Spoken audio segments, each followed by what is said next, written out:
I'm sure you've done so many of these. You kind of know we're just trying to, we're getting everything from a view of how you came into the industry, what it was Okay. like for you when you started, you're growing, your plans, all the things you've learned. So real quick, if you wanted to, because I'm sure you told us so many times, give us, a couple minute or just a minute of how you came to our industry.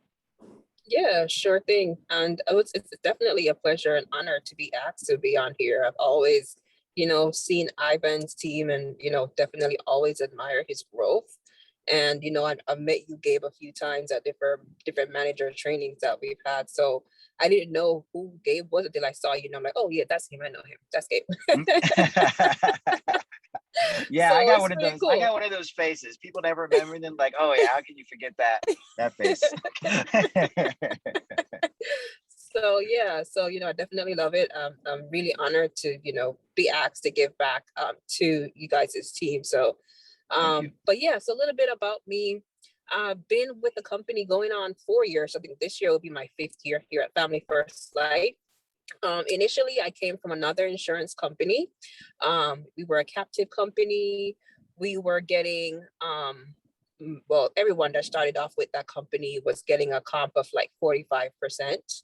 Yeah, whopping, Yeah, right. So yeah, much. so much. Yeah.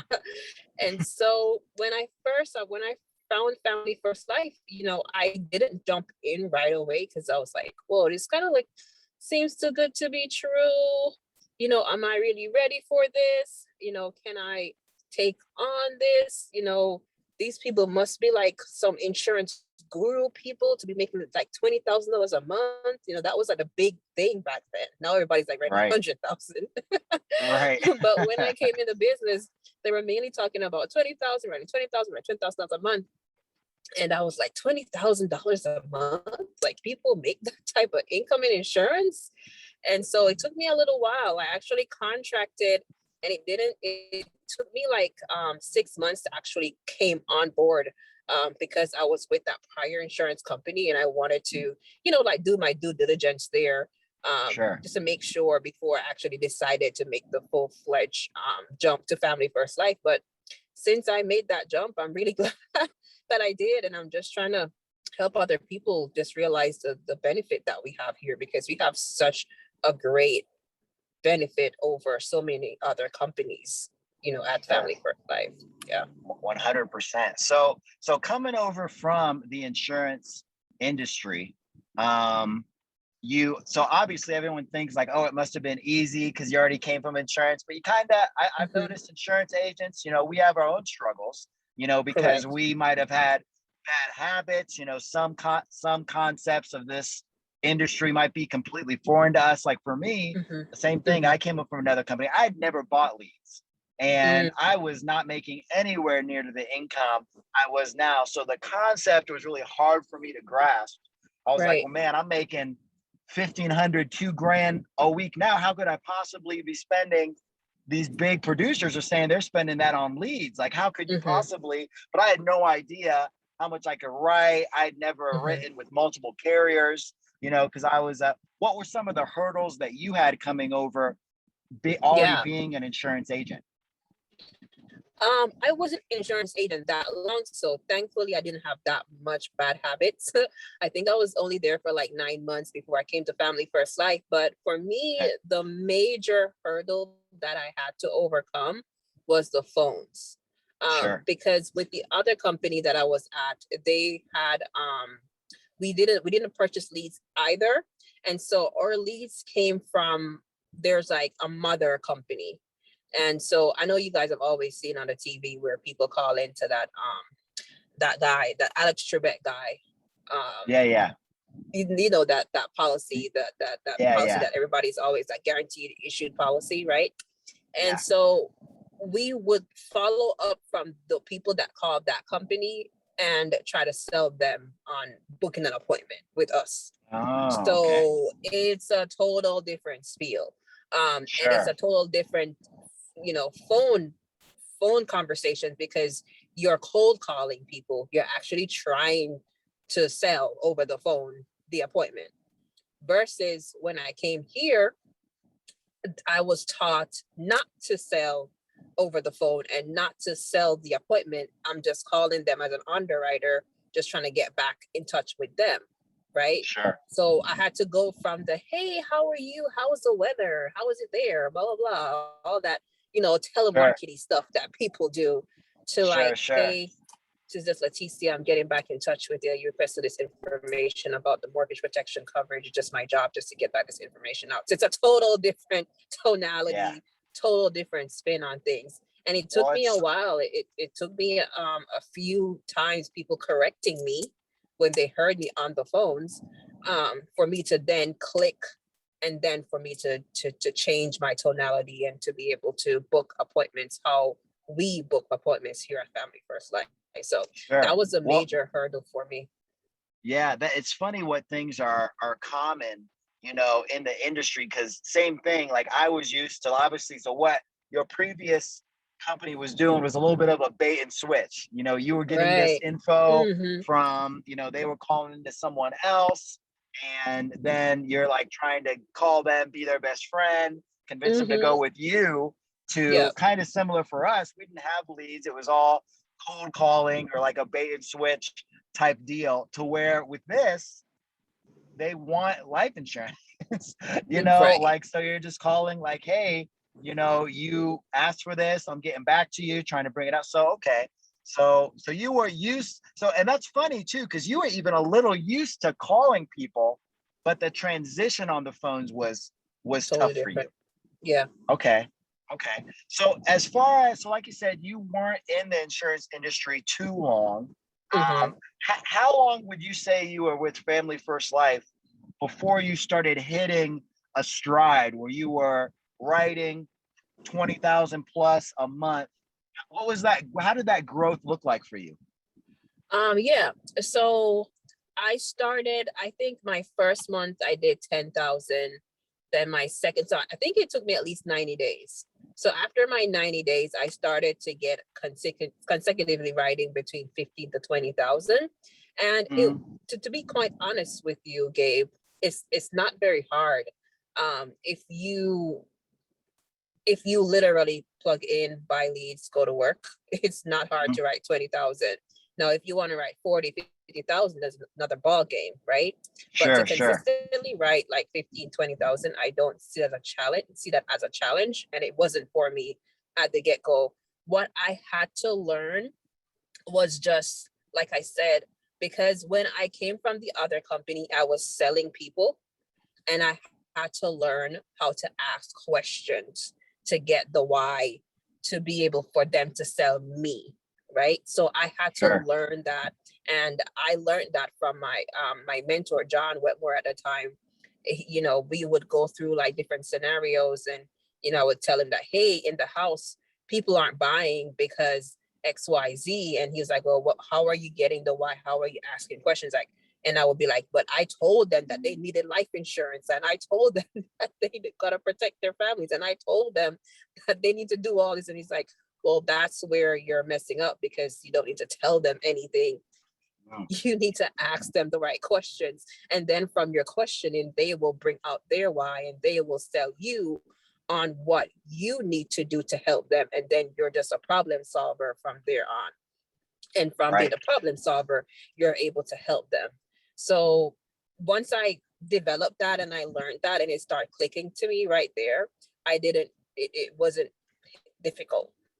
Right. Right. Yeah. And what you're saying is so, um, it's basic, and at the same time it's next level, because a lot of people in many sales industries, anyone can make an argument and tell you, why you need something, point things out to you, and kind of like spit or vomit, information on top of you. And Mm-hmm. if you're charismatic enough, and if the person already kind of wanted it, you can, like you said, like if you're just working hard, you can probably write 20K plus just doing that. But when Mm-hmm. you get into the mindset of what you just said, going in there like, hey, let me find out what these people are looking for. Let me find out what the real needs are. And you start asking a lot of questions. That, Mm-hmm. for one, is how you really control a conversation. They say the person controlling the conversation is the one asking the questions. So that's what you're talking Correct. about.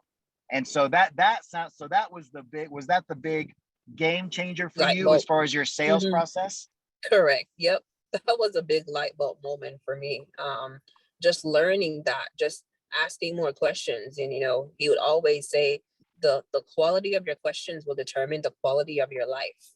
Right. And I need Mm, a good, I'm for the good quality of life. Right. sure. So I had to learn how to ask questions in reference to, if I'm in a mortgage protection sale versus if I'm in a final expense sale versus if I'm in a sale where I'm trying to write an annuity, right? Those are all different tiers and different levels and different types of questions to bring out the why, to bring out the sale, to bring out the need from that client. So yeah, once I learned how to do that in each sale, it was, game changing right there. Yeah. Yeah, that's huge. And I think that's something we all, and if you are, and you seem like you probably are a little bit of a naturally talented salesperson, and like just you seem like you're really good at connecting with people. It's easy, and I think sometimes it's harder to make that transition when you're talented because Mhm. you're used to kind of relying on your natural strengths, Mhm. and but these are the cool thing about what you're talking about is literally anyone can do it. You don't Correct. have to be a charismatic person at all, but if you go in there asking the right questions, figuring Mhm. out if they want and leading the conversation correctly, I mean, you'll be writing 30, 40, 50,000 a month, and you might be like the most introverted, Correct. person. Think I would that would never be a salesperson because I've met them on these interviews. People that you would never think is a top tier salesperson, and here they are selling 400K a month. Well, that's awesome. What good info. Last thing on that. So first 90 days before you start hitting your stride. Now, of course, you are a Hall of Fame producer. When was the first year you hit Hall of Fame? 2019. Yeah, because we're in 2019. Yeah. 2019. Mhm. Okay. So obviously, it took a couple years, for Mhm. you to make that transition. Yep. What would you say? So obviously that was a long, growth process. You got to a place where I would say 20,000 a month, especially where you got in the industry. And I've even seen that change since I've come in to where that Mhm. was impressive. And now people are doing bigger things. Mhm. What was that bump up as far as going from a 20K producer to now 30, 40, hitting Hall of Fame, on a regular basis? What did that look like? I would say I got consistent with my lead flow. Yep. Consistent with my lead flow. Getting good with getting different types of leads and having those leads consistently coming in. So whether they were coming in from different vendors that I have mailers set up with, Mm-hmm. or I was making sure that I was getting in the CRM every week to make those lead purchases on top of what I already had. When you have leads, you just have to go to work, you know, Right. hopefully. Hopefully you're not like getting the leads and just stashing them and just be like, oh great, I have leads. Right. Hopefully you're actually, calling the leads and actually going to work, right? So when you Sure. have all these leads coming in, you have to go to work. And if you're someone that is wanting to make sure that you're protecting families too, because I've had the conversation where I call people and they're like, oh, this person just passed away. That's a very hard conversation to have over the phone, especially if you've had that lead and you tried reaching out to that person and you couldn't get a hold of them. But you're always going into your mind like, did I do my due diligence? Could I have door knocked them? Like you're what, like, I've had those conversations and I don't want to be the one that's consistently having those thoughts in my head, like I didn't do my due diligence to making sure that I did my best to get out to this client as much as quickly as possible, right? Sure. So I made myself work by making sure that I always had enough lead flow coming in. Like I said, you have to make sure that if you have mailers, have those coming in. If you're on the CRM, set a day or a time. Like for me, I like to make sure that I'm going to the CRM like every Sunday so I can prepare for my dial days for Monday and Thursday. Um, and then making sure that like whatever lead type comes out, I'm on top of it. Like Mm-hmm. when they just came out with those age mortgage protection leads, I was like, what are these? I've never worked those since I've been here, the entire 5 years that I've been here. And when I actually bought them and I saw that some of them were like 5 years old, I was like, what in the world? Because we're like so spoiled here at Family First Life that majority of our leads, if they're old, they're like 90 days, right? Right. That's like old leads to us, 90 Right. days Right. old. So I was like, 5 years old? Like, are these people even going to book an appointment with me? But I was like, you know what? I have a team. I have to go out there, show people that it can be done, right? So I called those leads and I was able, I was wanted to try them out. So I bought 30 and I was able to book 5 appointments, right? And so on. So, like all lead type works. All lead type works. So if you're in an area where you don't have a lot of leads, just try to work different lead types. I'm always someone that works everything, whether it be the call-in leads. I've even worked Medicare leads. Like a lead is just a name with a number, right? It's just a name with a number. So get all different lead types, get as many lead types as you possibly can get, and get as many as you can get to book the amount of appointments that you need to book as well. And I think also for me, Gabe, when it really transitioned for me is when I started focusing on that 30 number, that 30 appointment a week number, always making sure that I doing my due diligence and doing my best to hit that 30 number. That's when it actually started clicking for me. Because when you start running 30 appointments every week, I mean, you don't have time for people and their BS or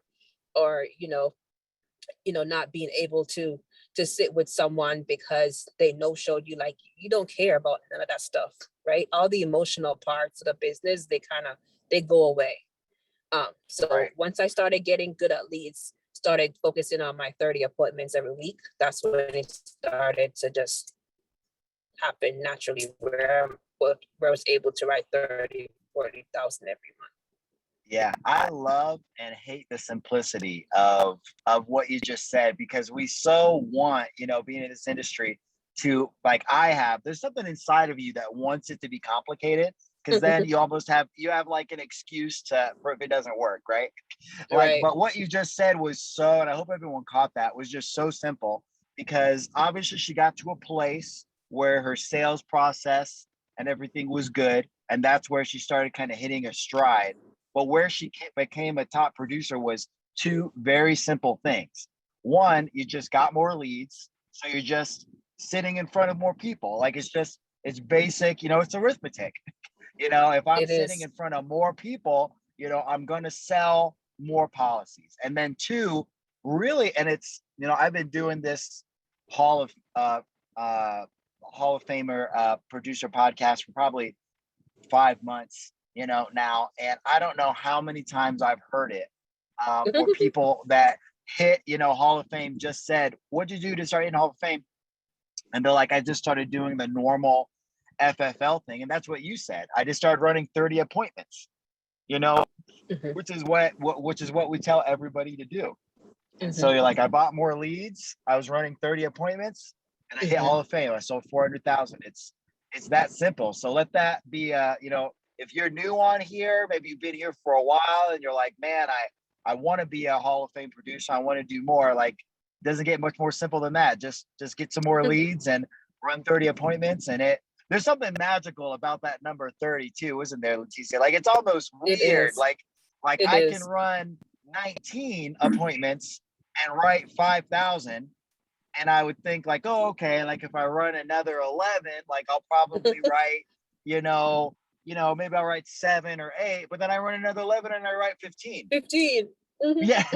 Like, it doesn't even make sense, but there's just something about that. Like, it just works out. We're awesome. That was great info. So now I want to transition. So obviously now you've been here for a while, you are a top producer, and you are aggressively team building. And talk to us a little bit about that transition for you. Was it something you kind of always had your eye on, building a team? Did you kind of wait on it? How did that start for you? Yeah. So I think I've always had a team, but like My team was like me and one other agent. so so that was my Right. team. Um the girl that I hired when I first started. And so I was like comfortable there, just having like a few agents, just me and a few agents, because I was making enough money personally on my personal pen. So I wasn't as aggressive, right? But Sure. then when I started seeing other people, like honestly, when I started seeing other people come into this industry after I was, and they're like crushing it, like for you example, Gabe, I'm just like, what am I doing? so, so I just decided like listen, like like everyone on here can achieve the same level of success that we all have. And I 100% wholeheartedly believe that. I believe that not because, I am not from this ethnicity or this background or whatever. I believe that I could be a Hall of Fame producer if I put in the work. And I believe the same thing with building a team. If I put in the work, I will get the same type of result. And so I just started focusing on that more, doing this, getting an idea of what they're doing to build their teams, learning from those people. Like I took like something really simple from Liz the other day. I think she has something where she speaks to the people that she brings, like that, like I wasn't doing before, because I've never built a team before, right? Sure.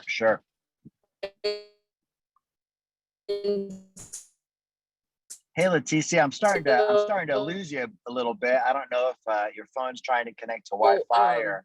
Just taking little questions, doing the same thing that I did. Okay, let's see if does that hurt. Does that help? Can you hear me now, Gabe? Or still not there? Yeah, I can hear you. You're just for a second there, you were really slowing down, starting to sound like a computer a little bit. Okay, gotcha. Am I back on track, or do I need to Yeah, no, now it seems to be going regular. Oh, so I think good. you're good. Okay, all right, perfect.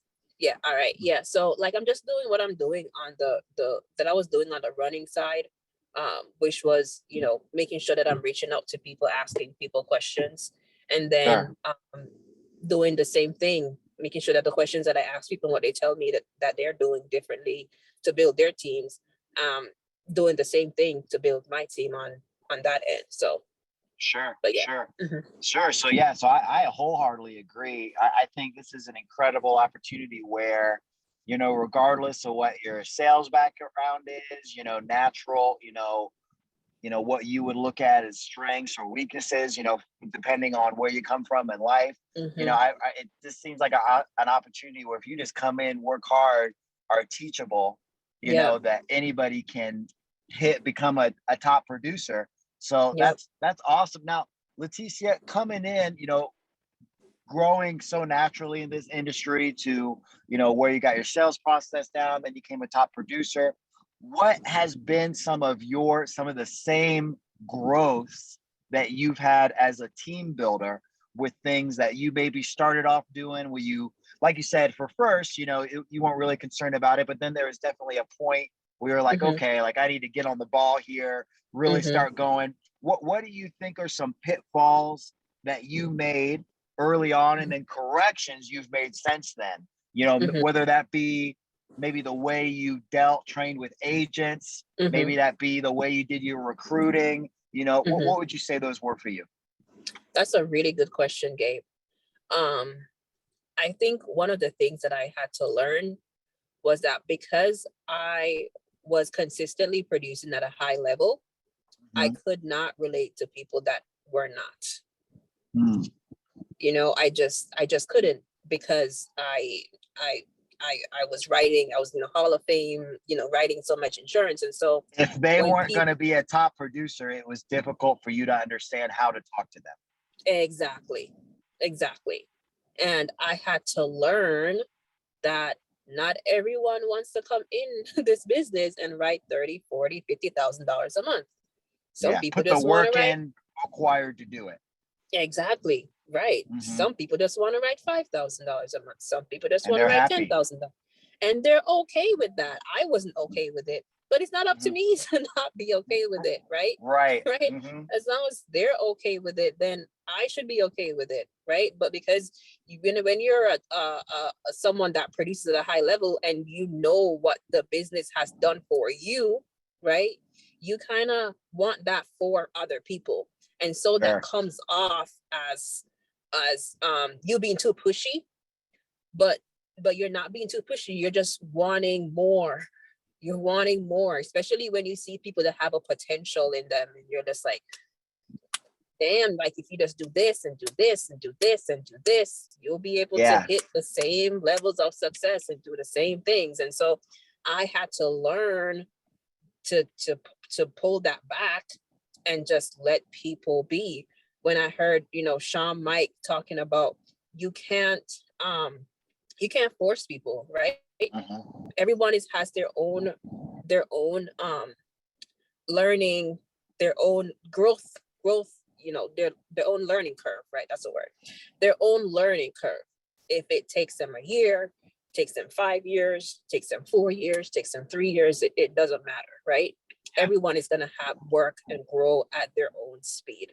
So And I relate to what you're saying so much, and to the point where Caleb and I have made the same mistake, but on even a higher level, because we're even beyond that. Because you're getting frustrated with people who don't want to be a top producer. We would get frustrated with people who didn't want to build a business like we did, because we're like, being a top producer, that's like base. Like, of course you're gonna do that, but you need to be doing $250,000 a month in business like yesterday. And there'd be some pieces who were like, chill out, we're not ready for all that. And it was always positive, it was always encouraging, but just like you said, a lot of times it was too much. And I and you probably came to the same conclusion, I'm sure. It sounds like that we did, where the only real solution like that was, is just like selling, is just getting more leads, like finding those people who do want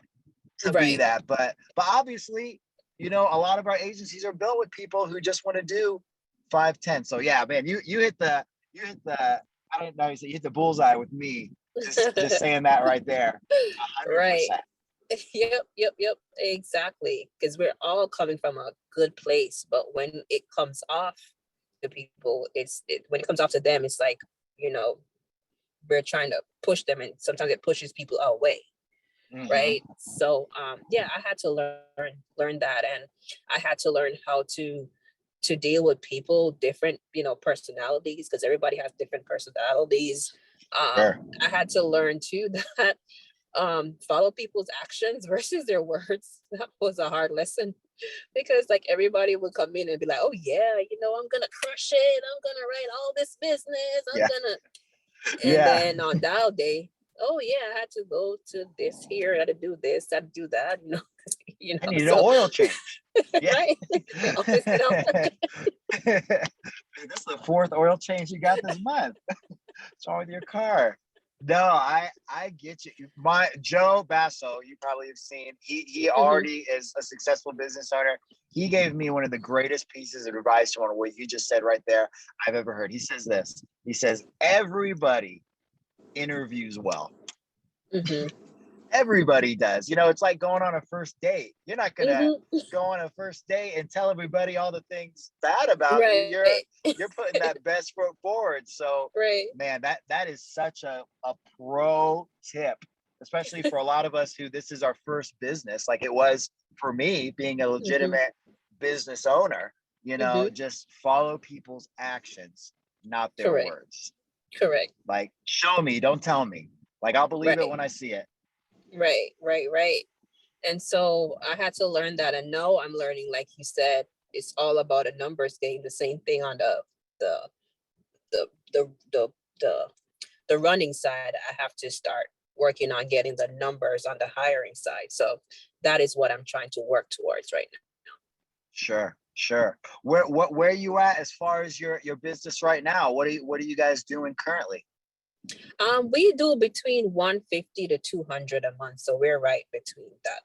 that level right there, which is a hard level to be at. It's so hard.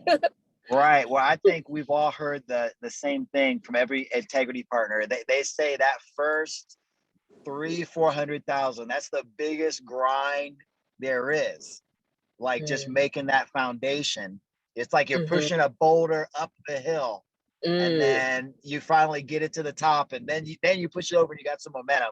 But that walk up the hill, it's rough. But Leticia, is this the first business you've ever owned? Correct.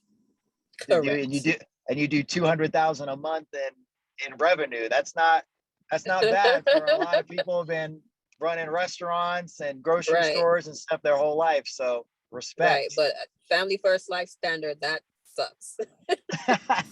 Well, you're on the way. What is your goal? So obviously this is going to be a big year for you. What's your goal for the end of the year for your team? Definitely to be between, I would say, at least between 500,000 to 700,000, so that we can get 2022 rolling. We can roll into 2022 for sure. Oh yeah, 100%. I'm sure you're going to do it. Well, that's awesome. You guys mind if I ask a question? Let's hold it for the end, Nathan. All right. Leticia, how mad are you? And Ivan was just saying something today. Like when we got in, we were doing all mailers. And, when I got in, Facebook final expense at least was a big thing. So that was a little bit easier. And now these agents, all your new agents coming in, they can buy all these internet leads and they get these work spots discounts. Where it's like 30, 40, 50% off already. Cheap leads. You can buy like 300 in your county. Okay. That crazy? It is. It's amazing because when I first started, a lead here was $50. So when I started, we didn't have any final expense lead at all. Zero. None. So you would either set up a mailer account with Sasha directly, and at that point in time, you could actually reach out to Sasha directly. It's so funny how the transition, you can't even reach out to Sasha right now. Sasha has an admin. I was like, okay. Right, I'm waiting 3 days to get an email back from Sasha's assistant. I'm like, man, do I have to be an integrity partner to get her phone number? She's an important person now. I'm telling you, but it's so crazy. It's amazing that you see the growth of Family First Life, so that in itself to me is like, I'm like, what am I doing? Like, if they're there, I should be close to them. Right. So, sure. So you would have either had to set up like a mailer system with Sasha, right? And if you did that, you would have had to have money in your account, like thousands of dollars already put aside. You gotta wait for these leads. Okay, right? Like 3-4 weeks. right. So you would have had to pay. Well, yeah. But the BPL ones, they come in by per lead, but you have those ones, or you had the mailers where you have to pay like 1,000, 2,000, 3,000 every week for weeks before, and that's why you have had to have at least $5,000 to $10,000 stashed aside into your account. But no, people that's a rough way to start. I'm telling you. And so what I had to do at that time was just to work the older leads, the $3 mortgage protection leads. Thank God we had some of those. And, I worked like my old upline leads until I was able to get money to save up to get mailers. Sure. But now, people are coming in, you can drop $1,000 and get 300-400 leads. Like, it's just unheard of. And when I saw that transition in the company, and I'm like, okay, so they don't have to wait months anymore to get leads. They don't have to set up a mailer. They don't have to do all of that. That definitely showed me the company, the transition, and how easy it was. And that's one of the things too that catapulted me into thinking that I need to start scaling my business, because there's no excuses anymore. Yeah, it's crazy, the integrity effect, what they've done for Family First Life, and how Shamai is pushing. Just the other day, we had a new agent start in Northern Florida, and she downloaded WorkSpots. She could go to the office to dial through WorkSpots, and then she bought, just like what you said, a couple hundred leads and got a 30% discount on top of the already discounted leads. Like, so So your new agents coming in, what are you typically advising? You know, for someone starting in that maybe doesn't have a lot of money, Yeah. how are you getting them rolling? Definitely, I'm recommending for them to get at least 150 to 200 leads Mm-hmm. every dial day.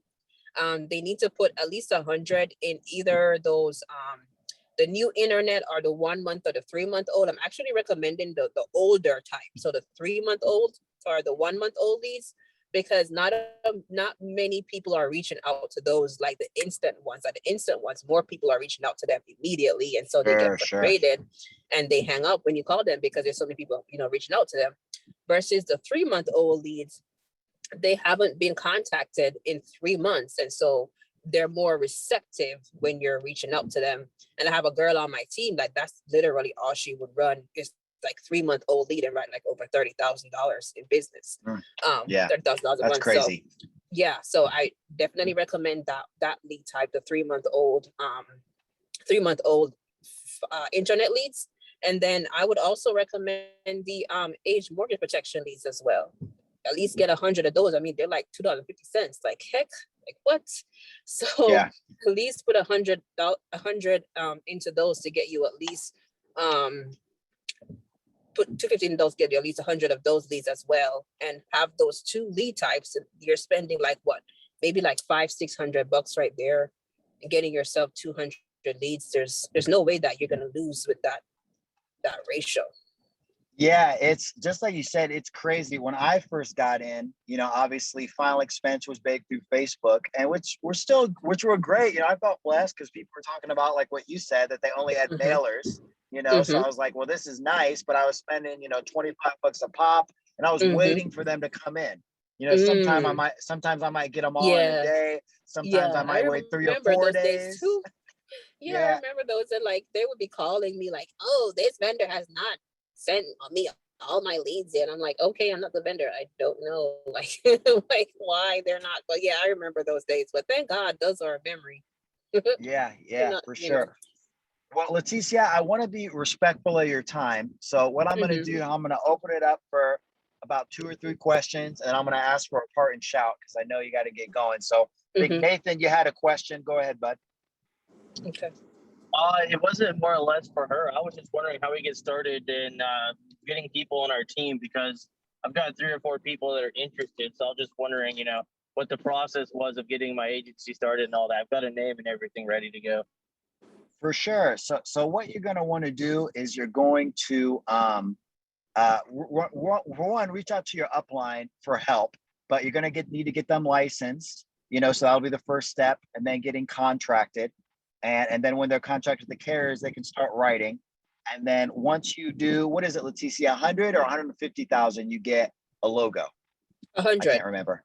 100. So once your team is doing 100,000 volume a month, you are your own logo as far as Family First Life is concerned. So first step is to help those people get licensed, then get contracted. And then once you're doing that much volume as a team, you can get your own logo and you'll be rolling. So, but definitely reach out to your upline. They'll be able to help you a lot with that. And then anyone else got a question for Leticia about what we spoke about? Anybody? They know it all.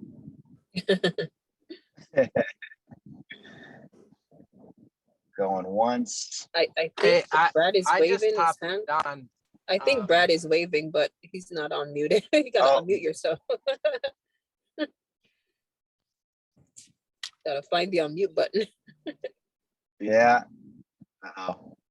There should be, usually it's at the top there, Brad. You're muted. You got to push unmute.